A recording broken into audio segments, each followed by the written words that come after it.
बीजेपीला जर पाहिलं तर जितकं वरतून आम्ही पाहतोय स्वच्छ दिसतं तेवढे ते अंदरून काळे आहे. ते काही वेगळं सांगायची गरज नाही आहे. प्रभू रामचंद्राचं नाव घ्यायचं आणि साले रावणाचं काम करायची अशी ही औलाद आहे. मी औदकरच्या घरी बसलो आणि तो कहाणी सांगत होता मला.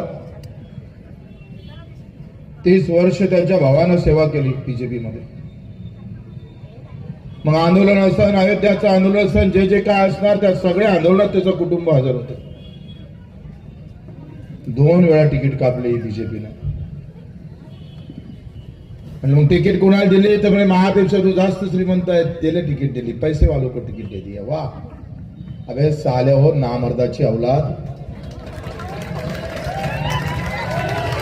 अरे आमची सत्ता जर केंद्र आणि राज्यापर्यंत असती ना तर एखादा रिक्षावाला आम्ही महापौर केला असता. पण तुम्ही साले पैशाशिवाय तिकीट देत नाही. लाज वाटू द्या थोडी तरी. असं तर